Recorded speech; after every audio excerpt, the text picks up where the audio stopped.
토끼자 꿀정보 시간입니다. 집집마다 주방에 전자레인지 없는지 거의 없으실 텐데요. 저도 찬밥 데워 먹거나 즉석 요리할 때 잘 이용하곤 합니다. 남성들을 위한 최고의 발명품 가운데 하나죠. 네, 근데 그런 기본 용도 외에도 이 전자레인지를 잘 활용하면 할 수 있는 것, 또 만들어낼 수 있는 음식이 무궁무진하다고 합니다. 전자레인지 어디까지 활용할 수 있는지 정기주 기자와 함께 알아봅니다. 자, 정 기자는 전자레인지 어떻게 쓰시나요? 물론 음식 데울 때도 쓰지만 저는 이제 얼린 고기 녹일 때 자주 쓰거든요. 네네. 세일할 때 고기 좀 사뒀다가 이제 얼렸다가 이거를 먹기 직전에 한 2, 3분 정도 해동하면은 참 칼질 잘 되거든요. 칼질 네. 못하는 저도 마음대로 이렇게 썰 수가 있더라고요. 네. 자, 그뿐만이 아닙니다. 음식 데우기 기본이고요. 전용 용기를 이용하면 라면도 끓여 먹을 수 있습니다. 행주 소독, 젖병 소독도 가능합니다. 하지만 강력한 전자파를 이용하는 원리죠. 걱정 안 될 수가 없습니다. 인체 직접 쬐는 게 아니고요. 전자레인지 문 열고 돌릴 일 없으니 안심하셔도 된다고는 하네요. 이렇게 똑똑한 가전이지만 잘못 쓰면 무섭게 돌변합니다. 폭발 일으킬 수 있는데요. 제대로 200% 활용하는 법 바로 만나보시죠. 시간 없습니다. 급할 때 음식 데우기 좋습니다. 소독과 살균 기능도 가능합니다. 조모조모 쓰임새가 많은 가전이죠. 이 살림 필수품인 전자레인지 기능도 첨단을 걷고 있습니다. 고객분들이 많이 구매하시는 전자레인지부터 소형 가구에 적합한 미니 전자레인지, 거기에 멀티 기능을 가지고 있는 복합 전자레인지는 오븐 기능, 그릴 기능까지 갖추고 있습니다.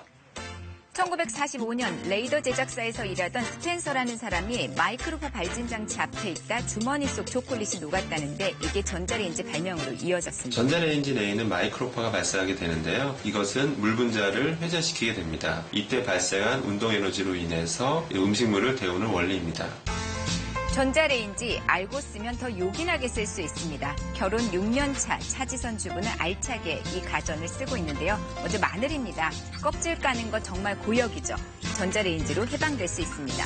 밑동 자른 뒤에 40초 정도를 돌려주는 겁니다. 이렇게 전자레인지에 돌린 마늘, 과연 껍질이 잘 벗겨질까요? 살짝 눌렀더니 이렇게 바로 벗겨집니다. 전자레인지를 이용해서 나물도 쉽게 데칠 수 있어요. 먼저 시금치는 깨끗이 씻어 물기가 있는 상태로 그릇에 담습니다. 랩 씌운 후에 전자레인지에 돌려주는 거죠. 시금치 수분으로 물 없이 데치는 겁니다. 2분 돌립니다.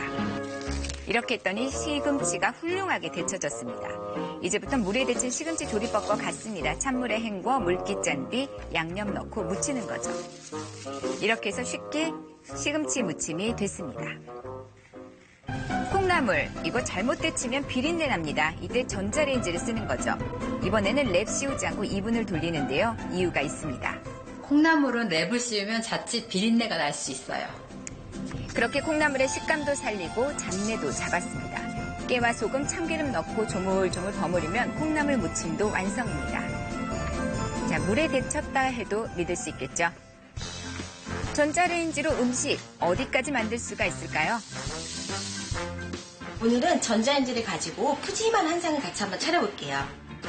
손 많이 갑니다. 사 먹고 말자 싶죠? 잡채입니다. 간장 4큰술, 물엿 2큰술, 참기름, 마늘, 후추 넣고 양념을 만듭니다. 당면은 미리 불려놓고요. 버섯과 소고기, 앞서 만든 양념을 올립니다. 여기에 당근 양가 빠지면 서운하겠죠?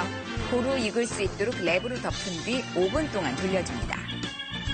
일단 이걸 꺼낸 뒤에 생시금치를 올리고요. 남은 양념 마저 넣어서 잘 버무려줍니다. 그리고 다시 랩을 씌우고 전자레인지에 넣어주는데요.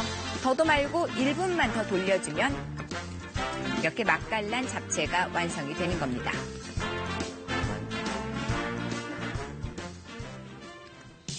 이번에는 빵에 도전해볼까요? 찐 고구마를 포크로 으깬 뒤에 우유와 노른자를 넣고 잘 섞어줍니다. 고구마 반죽에 달걀 흰자를 거품 내 만든 머랭을 넣고 섞어주는데요. 그리고 종이컵 안쪽에 기름을 바른 뒤에 이 반죽을 넣어줍니다. 이 상태로 전자레인지에 넣고 7분 동안 가열하면 촉촉함이 일품인 고구마빵이 완성이 되는 겁니다. 포크로 살짝 갈라보니 폭신한 촉감, 전자레인지가 있다고 믿기질 않습니다. 자, 딸기잼도 가능합니다. 탈까 싶어 불 앞에서 계속 저어주죠. 쉽게 만들 수 있습니다. 딸기에 설탕과 레몬 좀 넣고 잘 섞고요. 그리고 그릇에 랩을 꼭 씌워줍니다. 잼을 만드실 때는 수분이 많이 나와서 넘칠 수가 있어요. 랩을 꼭 씌우시고 구멍을 꼭 뚫어주세요. 그리고 전자레인지에 넣고 8분 동안 돌려줍니다. 꺼내서 랩을 벗겨보니 으깬 딸기와 설탕이 녹아서 정말 잼처럼 걸쭉하게 됐습니다. 적어도 2시간은 걸리는 딸기잼, 전자레인지 이용하면 10분 만에 이렇게 만들어집니다. 자, 이렇게 해서 근사한 한 상이 차려졌는데요. 이 요리를 전자레인지로 했다고 믿을 수가 없네요. 전자레인지로 이렇게 간편하고 맛있게 음식을 만들 수 있어서 너무 신기해요. 이번에는 살균 기능입니다. 행주. 물에 삶기 참 번거롭습니다. 물에 적신 뒤 8분간 돌려주면 열기 덕분에 살균이 된다고 하네요. 이렇게 요모조모 쓸모 많은 전자레인지 주의사항도 많습니다. 먼저 그릇은 뒷면에 사용 가능 또는 전자레인지 마크가 있는 것만 써줍니다. 절대 넣으면 안 되는 그릇도 있는데요. 금속 재질로 만든 겁니다. 금속 재질이 내부에 닿게 되면 이 부분에 전자기파에 살되는 그 부위에서 스파크나 화재가 일어날 수가 있습니다. 뿐만 아니라 쿠킹홀의 경우에는 그 날카로운 모서리 쪽에 전자기파가 집중되면서 화재가 일어날 수가 있겠습니다. 넣어서는 안 되는 음식도 있습니다. 마른 오징어는 괜찮지만 물오징어 이렇게 터지고요. 날달걀을 통째로 넣으면 정말 무섭게 터져버립니다. 달걀과 오징어 내부에는 수분이 많습니다. 전자레인지 마이크로파이에서 이 수분이 가열되고 증발하게 될 경우 수증기가 되는데요. 이 수증기량이 많아지게 되면 결국 그 압력을 견디지 못하고 터지게 되는 것입니다. 똑똑한 가전 전자레인지 좀 더 따져보고 잘 쓴다면 살림이 2배로 편해질 것 같습니다.